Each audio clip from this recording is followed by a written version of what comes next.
सावन सोमवार की पहली व्रत कथा। श्रावण सोमवार की कथा के अनुसार अमरपुर नगर में एक धनी व्यापारी रहता था। दूर दूर तक उसका व्यापार फैला हुआ था।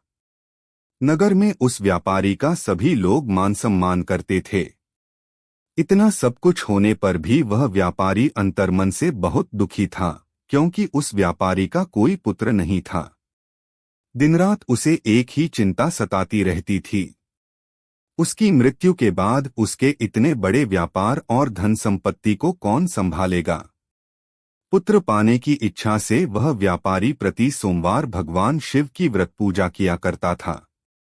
सायंकाल को व्यापारी शिव मंदिर में जाकर भगवान शिव के सामने घी का दीपक जलाया करता था। उस व्यापारी की भक्ति देखकर एक दिन पार्वती जी ने भगवान शिव से कहा, हे प्राणनाथ, यह व्यापारी आपका सच्चा भक्त है। कितने दिनों से यह सोमवार का व्रत और पूजा नियमित कर रहा है। भगवान, आप इस व्यापारी की मनोकामना अवश्य पूर्ण करें। भगवान शिव ने मुस्कुराते हुए कहा, हे पार्वती, इस संसार में सबको उसके कर्म के अनुसार फल की प्राप्ति होती है। प्राणी जैसा कर्म करते हैं, उन्हें वैसा ही फल प्राप्त होता है। इसके बावजूद पार्वती जी नहीं मानी। उन्होंने आग्रह करते हुए कहा, नहीं प्राणनाथ, आपको इस व्यापारी की इच्छा पूरी करनी ही पड़ेगी। यह आपका अनन्य भक्त है। प्रति सोमवार आपका विधिवत व्रत रखता है और पूजा अर्चना के बाद आपको भोग लगाकर एक समय भोजन ग्रहण करता है। आपको इसे पुत्र प्राप्ति का वरदान देना ही होगा। पार्वती जी का इतना आग्रह देखकर भगवान शिव ने कहा, तुम्हारे आग्रह पर मैं इस व्यापारी को पुत्र प्राप्ति का वरदान देता हूँ, लेकिन इसका पुत्र 16 वर्ष से अधिक जीवित नहीं रहेगा। उसी रात भगवान शिव ने स्वप्न में उस व्यापारी को दर्शन देकर उसे पुत्र प्राप्ति का वरदान दिया और उसके पुत्र के 16 वर्ष तक जीवित रहने की बात भी बताई। भगवान के वरदान से व्यापारी को खुशी तो हुई, लेकिन पुत्र की अल्पायु की चिंता ने उस खुशी को नष्ट कर दिया। व्यापारी पहले की तरह सोमवार का विधिवत व्रत करता रहा। कुछ महीने पश्चात उसके घर अति सुंदर पुत्र उत्पन्न हुआ। पुत्र जन्म से व्यापारी के घर में खुशियां भर गईं। बहुत धूमधाम से पुत्र जन्म का समारोह मनाया गया। व्यापारी को पुत्र जन्म की अधिक खुशी नहीं हुई, क्योंकि उसे पुत्र की अल्प आयु के रहस्य का पता था। यह रहस्य घर में किसी को नहीं मालूम था। विद्वान ब्राह्मणों ने उस पुत्र का नाम अमर रखा। जब अमर 12 वर्ष का हुआ तो शिक्षा के लिए उसे वाराणसी भेजने का निश्चय हुआ। व्यापारी ने अमर के मामा दीपचंद को बुलाया और कहा कि अमर को शिक्षा प्राप्त करने के लिए वाराणसी छोड़ आओ। अमर अपने मामा के साथ शिक्षा प्राप्त करने के लिए चल दिया। रास्ते में जहां भी अमर और दीपचंद रात्रि विश्राम के लिए ठहरते, वहीं यज्ञ करते और ब्राह्मणों को भोजन कराते थे।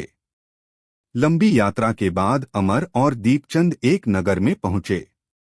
उस नगर के राजा की कन्या के विवाह की खुशी में पूरे नगर को सजाया गया था।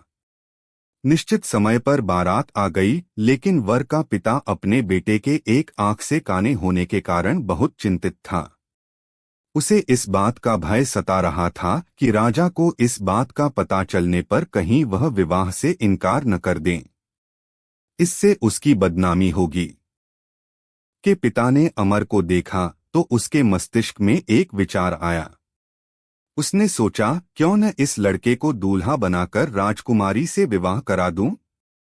विवाह के बाद इसको धन देकर विदा कर दूंगा और राजकुमारी को अपने नगर में ले जाऊंगा।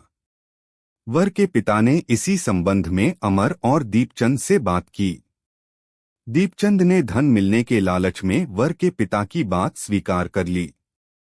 अमर को दूल्हे के वस्त्र पहनाकर राजकुमारी चंद्रिका से विवाह करा दिया गया। राजा ने बहुत सा धन देकर राजकुमारी को विदा किया। अमर जब लौट रहा था तो सच नहीं छिपा सका और उसने राजकुमारी की ओढ़नी पर लिख दिया, राजकुमारी चंद्रिका, तुम्हारा विवाह तो मेरे साथ हुआ था, मैं तो वाराणसी में शिक्षा प्राप्त करने जा रहा हूँ। अब तुम्हें जिस नवयुवक की पत्नी बनना पड़ेगा वह कान्हा है। जब राजकुमारी ने अपनी ओढ़नी पर लिखा हुआ पढ़ा तो उसने काने लड़के के साथ जाने से इनकार कर दिया। राजा ने सब बातें जानकर राजकुमारी को महल में रख लिया। उधर अमर अपने मामा दीपचंद के साथ वाराणसी पहुंच गया। अमर ने गुरुकुल में पढ़ना शुरू कर दिया। जब अमर की आयु 16 वर्ष पूरी हुई तो उसने एक यज्ञ किया। यज्ञ की समाप्ति पर ब्राह्मणों को भोजन कराया और खूब अन्न वस्त्र दान किए। रात को अमर अपने शयन कक्ष में सो गया। शिव के वरदान के अनुसार शयनावस्था में ही अमर के प्राण पखेरु उड़ गए। सूर्योदय पर मामा अमर को मृत देखकर रोने पीटने लगा। आसपास के लोग भी एकत्र होकर दुख प्रकट करने लगे। मामा के रोने विलाप करने के स्वर समीप से गुजरते हुए भगवान शिव और माता पार्वती ने भी सुने। पार्वती जी ने भगवान से कहा, प्राणनाथ, मुझसे इसके रोने के स्वर सहन नहीं हो रहे। आप इस व्यक्ति के कष्ट अवश्य दूर करें। भगवान शिव ने पार्वती जी के साथ अदृश्य रूप में समीप जाकर अमर को देखा तो पार्वती जी से बोले, पार्वती, यह तो उसी व्यापारी का पुत्र है। मैंने इसे 16 वर्ष की आयु का वरदान दिया था। इसकी आयु तो पूरी हो गई। पार्वती जी ने फिर भगवान शिव से निवेदन किया, हे प्राणनाथ, आप इस लड़के को जीवित करें, नहीं तो इसके माता पिता पुत्र की मृत्यु के कारण रो रो कर अपने प्राणों का त्याग कर देंगे। इस लड़के का पिता तो आपका परम भक्त है। वर्षों से सोमवार का व्रत करते हुए आपको भोग लगा रहा है।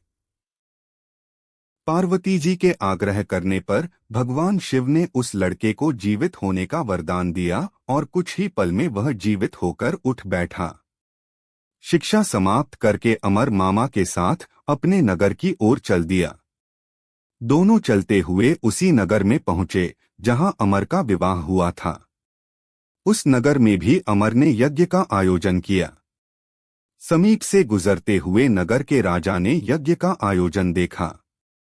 राजा ने अमर को तुरंत पहचान लिया। यज्ञ समाप्त होने पर राजा अमर और उसके मामा को महल में ले गया और कुछ दिन उन्हें महल में रखकर बहुत सा धनवस्त्र देकर राजकुमारी के साथ विदा किया। रास्ते में सुरक्षा के लिए राजा ने बहुत से सैनिकों को भी साथ भेजा। दीपचंद ने नगर में पहुंचते ही एक दूत को घर भेजकर अपने आगमन की सूचना भेजी। अपने बेटे अमर के जीवित वापस लौटने की सूचना से व्यापारी बहुत प्रसन्न हुआ। व्यापारी ने अपनी पत्नी के साथ स्वयं को एक कमरे में बंद कर रखा था। भूखे प्यासे रहकर व्यापारी और उसकी पत्नी बेटे की प्रतीक्षा कर रहे थे। उन्होंने प्रतिज्ञा कर रखी थी कि यदि उन्हें अपने बेटे की मृत्यु का समाचार मिला तो दोनों अपने प्राण त्याग देंगे। व्यापारी अपनी पत्नी और मित्रों के साथ नगर के द्वार पर पहुंचा। अपने बेटे के विवाह का समाचार सुनकर पुत्रवधू राजकुमारी चंद्रिका को देखकर उसकी खुशी का ठिकाना न रहा। उसी रात भगवान शिव ने व्यापारी के स्वप्न में आकर कहा, हे श्रेष्ठी, मैंने तेरे सोमवार के व्रत करने और व्रत कथा सुनने से प्रसन्न होकर तेरे पुत्र को लंबी आयु प्रदान की है। व्यापारी बहुत प्रसन्न हुआ। सोमवार का व्रत करने से व्यापारी के घर में खुशियां लौट आईं। शास्त्रों में लिखा है कि जो स्त्री पुरुष सावन के सोमवार का विधिवत व्रत करते और व्रत कथा सुनते हैं, उनकी सभी इच्छाएं पूरी होती हैं।